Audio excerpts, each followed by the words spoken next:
But anyways, this is where it's at. Not much different from where you were before. I've had to putty and putty and putty on this canopy, and as you can see, hopefully that's my last coat. I cleaned up the inside a little bit and added some putty to underneath there because I'm going to add some details to the inside of the cockpit canopy as well. And I want it all looking proper and stuff. This area right here, I am going to, that's the old hinge point. I'm going to try to box that in.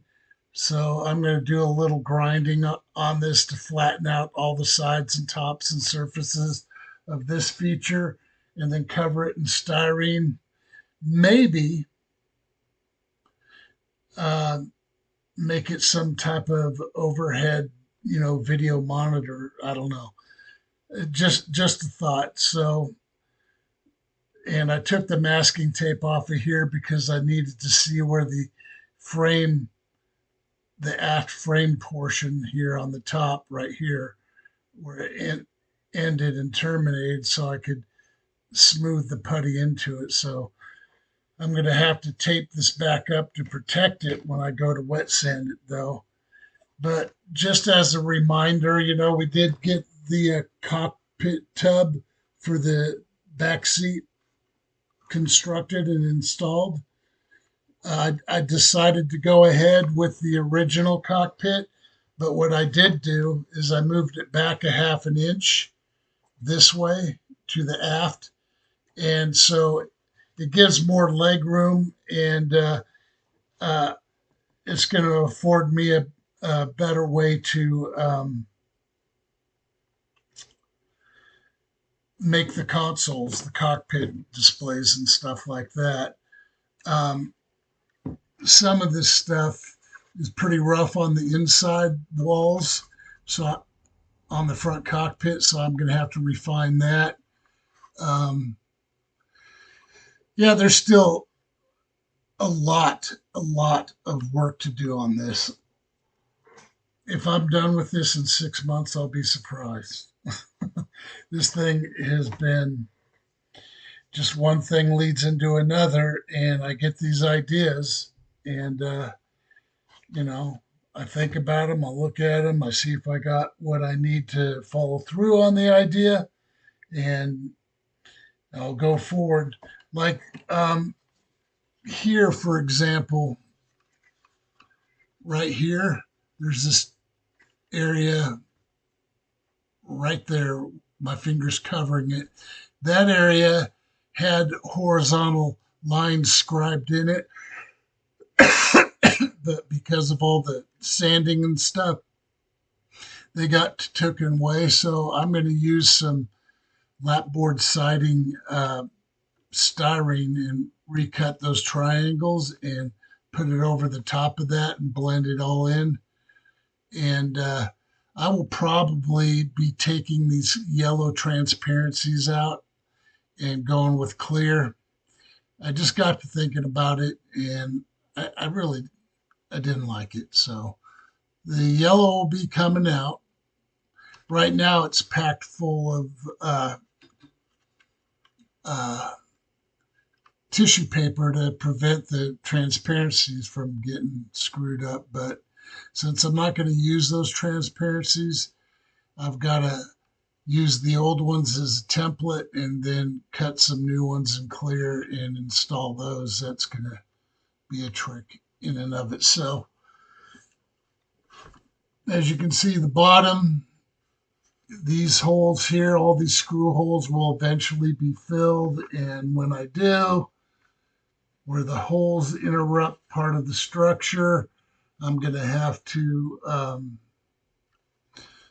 you know, hide those as well. So that's where I'm at, and I'm still working on the engines. Let me pause though. Yeah, so the engines, I kind of forgot a step, and that step was, wow, okay, well, this blue LED came out of its hole, and that was what I was starting to say, is that I had glued these things in kind of too soon because I wanted to um, diffuse it more. But I've already enclosed it with that. What you see there is an old bottle cap, basically, that I used. That was about the right diameter, and I used that. So, um, yeah, I'm not sure how I'm going to diffuse this real well. Because, see, that's what I got. I got a wire passing through back to the aft portion of the engine right here. So it lights up the flame holder back there in the AB unit, afterburner. That's what they're called in modern aviation, anyways, jet aircraft. And now my blue is coming out. So what I may have to do is disassemble this forcibly, get this inside piece out, and get this set up properly to where I actually want it. And yeah, so this is still very much a work in progress. And they look okay right now, lit up. Let me do one of these that's already, you know, hasn't been disassembled yet.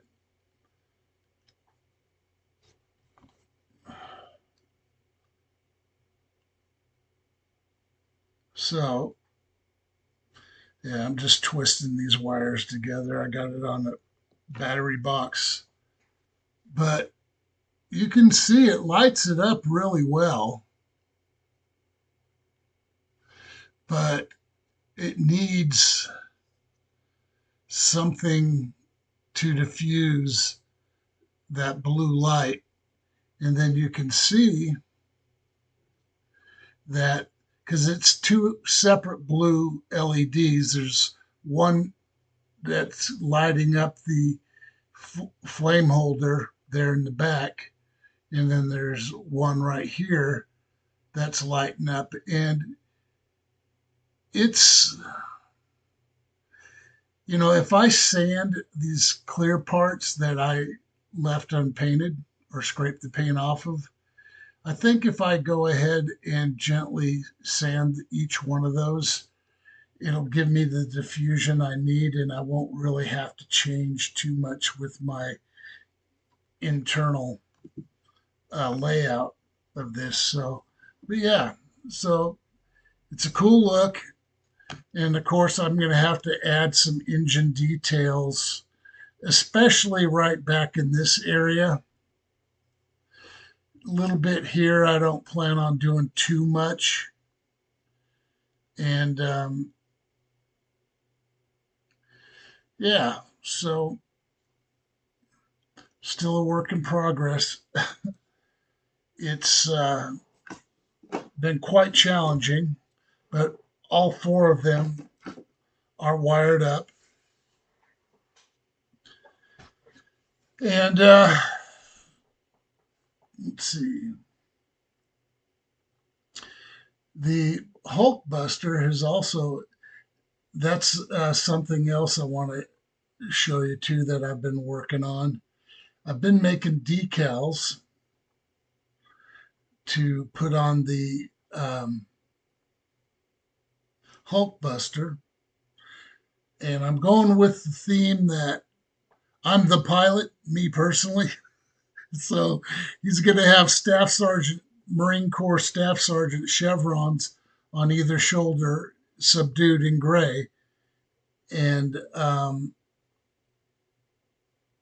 sorry, I'm multitasking here. Um,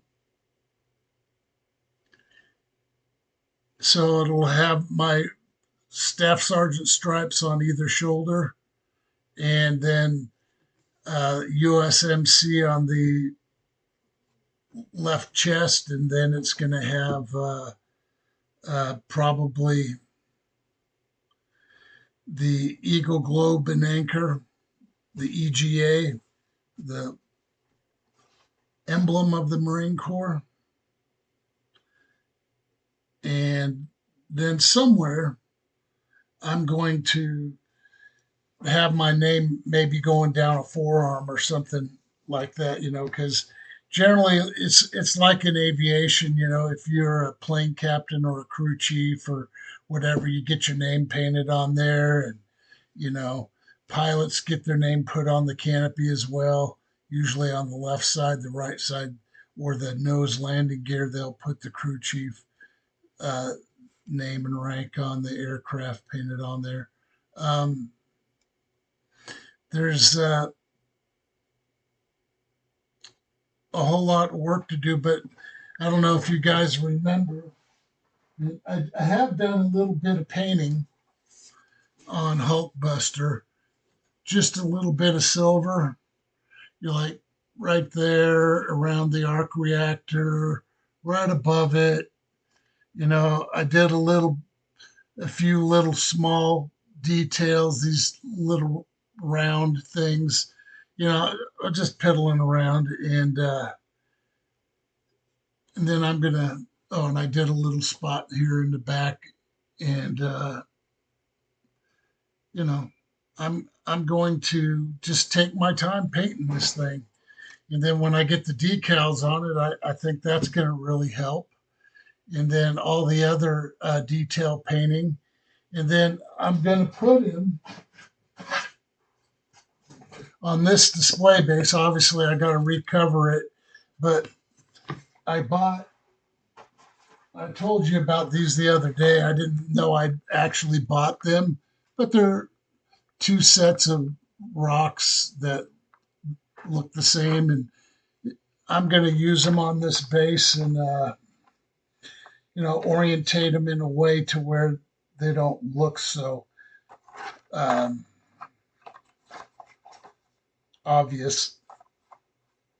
So I've got the rocks, like I said, display base. I will probably, I just spray painted this wooden base with gloss black many years ago. What I may do is sand it smoother and then repaint it so it has a nicer finish, which I probably will do. And then I'm probably going to go with kind of a rocky desert scene, maybe with a couple of weeds here and there, but nothing, you know, nothing too crazy. So that's what I got going on today. Not a whole lot. I just stuck these things on just to stick them on there. I'm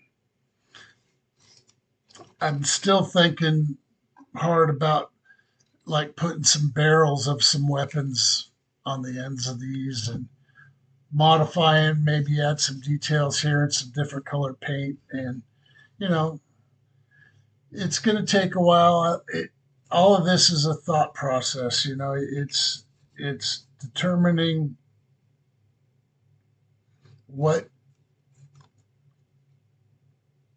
what I think is the best um, uh, look. You know, the left side of the face, though, is damaged a little bit. I didn't do that. I don't know what happened there. I got it that way. But I guess I'm going to do a little battle damage there, paint it up look like he got struck in the face by a laser beam or something, or ordnance or whatever. So, yeah, that area there is a little messed up. So he's going to have a little bit of wear and tear on him when I do the weathering and stuff. And if I want to accent the panel lines on this thing, I'm going to have to go with a medium, probably a medium to light gray wash because it's black. And I think when he's all said and done, he's going to look very cool. Like I said, I didn't want to get too complicated, but I think it was well worth the effort to get the arc reactor to light up and the eyes to light up, and then put him on a nice display stand, put a nice paint job on him, and I think he's going to be good. I think, you know, I was entertaining like Rusty, as you guys know, cutting and repositioning uh, the arms, but I'm just not going to do that. I think once I'm all done with the decals and putting the rank on him and weathering him and everything in the display stand, I think he's really going to pop. And I I don't want to make too many things bright on him because he's kind of a black ops guy, just like the X-wing.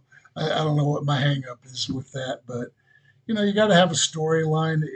If you develop a storyline in your head as to your project that you're working on, it it helps you come up with more ideas, and it also gives you a little structure to your thought process. Things you want to do, things you don't, and things you're questioning. Or new ideas that may pop in your head, and I just try to take my time because I don't want to rush this. And what I'm really pleased with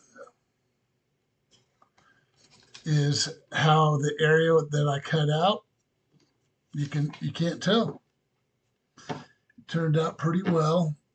Some of the panel lines got janky, and I tried rescribing them, but this plastic doesn't really lend itself to scribing very well. So I got it as nice as I could, and once I do all the other painting and stuff, I think it'll be just fine.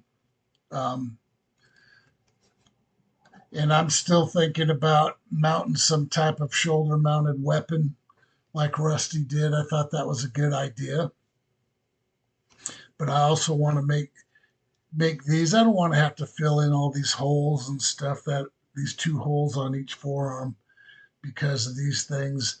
I can make these things look cool and you know, paint these two panels here different colors, and there's some details on the side. Do all that stuff up, and draw attention to all the fine details in this toy. I mean, it doesn't look so much like a toy now because um, I just don't think it does. It looks more like a figure, a model kit, and I'm uh, I'm looking forward to getting them all done here. It's just the detail painting is going to take a while because you got to be very careful. You don't want bleed out on your paint going everywhere and, you know, seeping into a panel line and going somewhere that it doesn't need to go, and, things like that. So, yeah, And let me show you the decals I made. They're still drying, but I used gloss lacquer on the clear decal sheet. So I made all these decals for him. Whoa. I made all these decals. It's going to be number 005, Staff Sergeant, da da da da da. And as you can see, at least I think you can see, I got my name there and rank and so on and so forth. And I think it's going to look really cool. Now, the Eagle Globe and Anchor and the chevrons and the numbers are a little bit faded, but that's okay. Um, I think once they go on that black, they're going to be all right. But um, yeah, I don't know. I put it on best for printing, but I don't know if you guys can tell. It's a little bit um, faded, but that was the best I could get my printer to do. So I'm going to go with it. And I think it's going to work out just fine. And like I said, I'm going to use those little rocks and that display stand. And I think when I'm all done, it'll be a really cool looking model. So that's where I'm at, guys. Made some decals for them. The X-wing, I'm still staying steady on. Shut off my heater here. It's getting a little warm. Um, yeah, that's what I got, man. I sometimes I'll just sit here and I'll look at a project. I'll sit it in front of me and just look at the details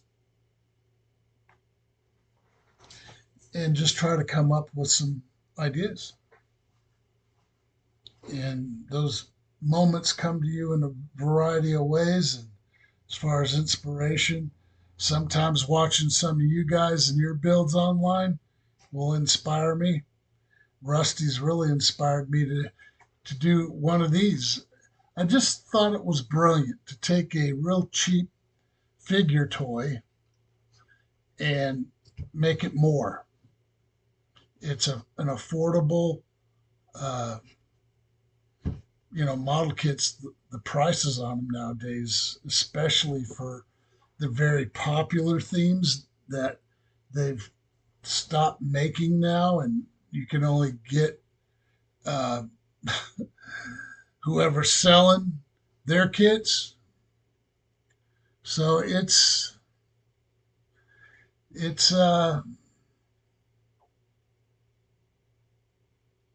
is what it is. You know, model kits are expensive nowadays, and that's why I try to hold out and wait for deals that are more realistic. Because some of these model kits, these rare ones, they're asking outrageous prices for it, and I get it. They're rare and they're out of production and all that. But my advice to people: don't be an ass.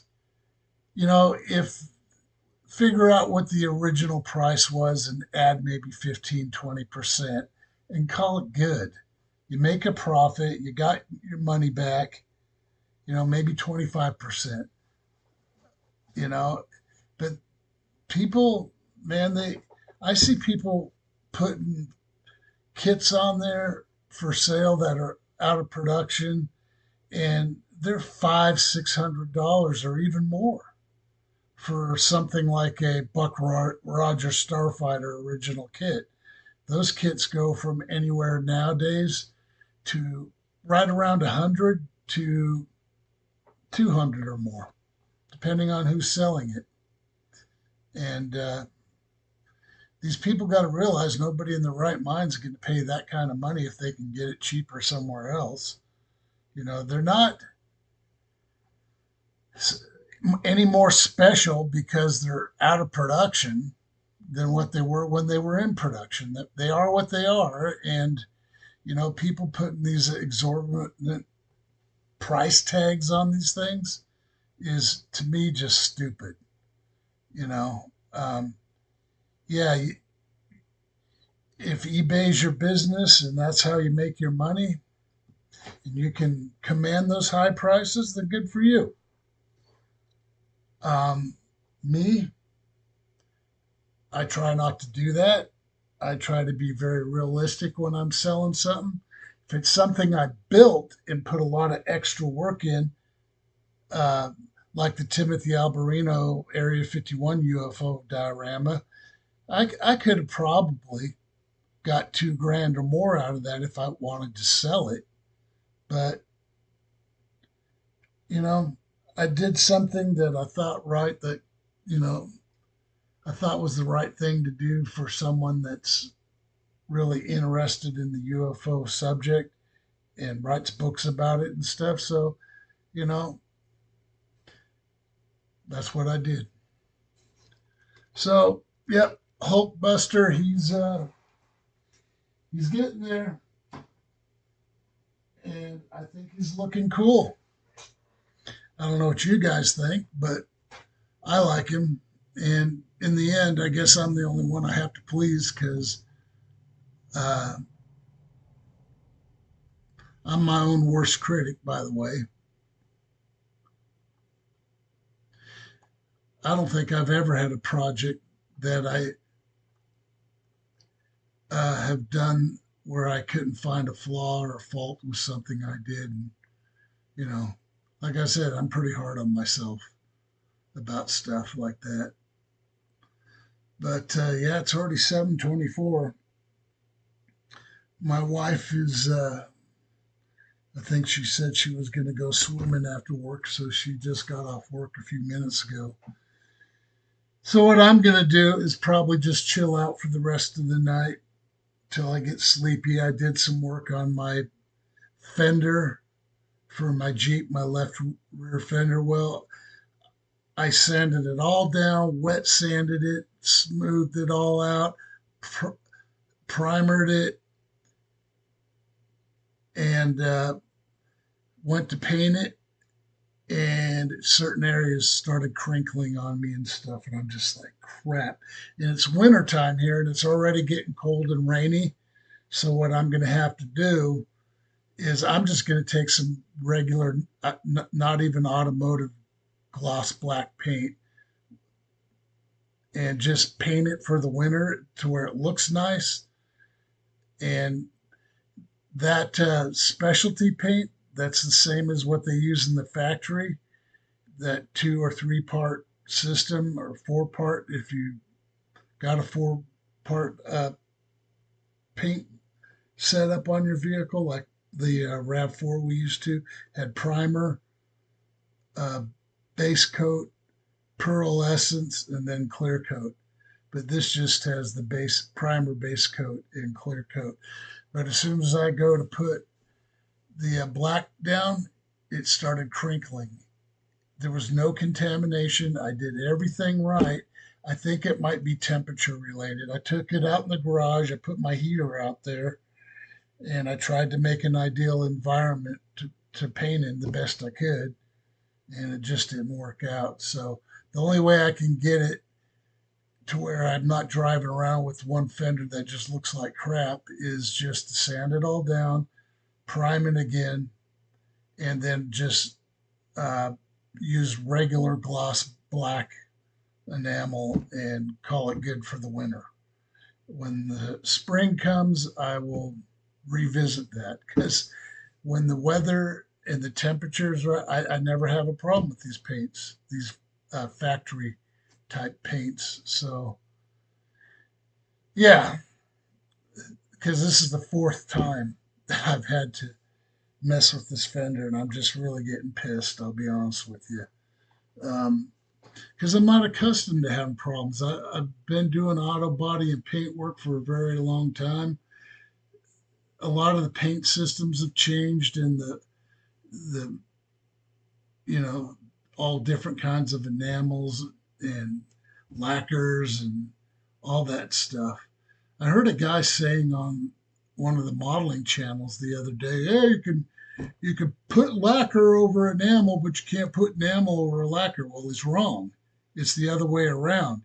You can paint over lacquer once it cures and not have any activation when you paint over it with enamel. Now, you want it to be cured for as long as possible before you do that, but that's the rule. I don't know where this guy got his ideas, but I got it from the automotive industry from painting cars, and I used to do that. So I don't know. Some people give wrong information out there, and it really bothers me because I think if somebody got a project they're really working on and they want it to turn out right and they follow this guy's advice and then it ruins his model and he's got to strip it down and you know you got to be careful what you say out there. Check your facts and stuff because it's not right to mislead people, even if it's unintentional. And I know it was with this guy, so I'm not picking on him, but you know. Anyways, so I'm gonna have more. Uh, what I want to do next, honestly, is um, I'm kind of trying to save the cockpits for last, and on the Black Projects 51 X-wing, Black Ops X-wing. So I'm going to, just take my time with this thing and do what I can. But I think I'm going to probably work on doing my add-ons to the wings and the fuselage and then the engine areas. And um, I'm probably going to have to put my engines on almost last two. I got to detail those. Um, these things,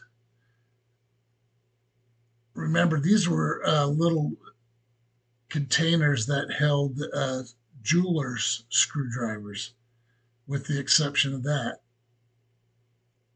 And I saw them and I saw an engine, and I think they're going to really work out great. I got some detail painting to do on them and some greeblies to add to each one of them, some hoses and things like that. I'm not going to go too crazy because this is supposed to be one of those advanced X-wings that are a little bit further along in their aerodynamics and how they're built and constructed. So, because I'll be honest with you, X-wings in real life, I know there's a guy made a model rocket of an X-wing and it actually flew. So that was kind of cool. I don't recall what kind of modifications he did to it to make it fly, but it did fly. So I'm just going to try to make things as different as I can, but still recognizable on the X-wings. So, anyways, that's it for now, guys. I am running out of juice. Last night was the first night in over a week that I actually got some decent sleep. So, yeah, sleep disorders suck. And my knee, I'm supposed to get surgery after the first of the year. So, anyways, that's it, guys. Peace.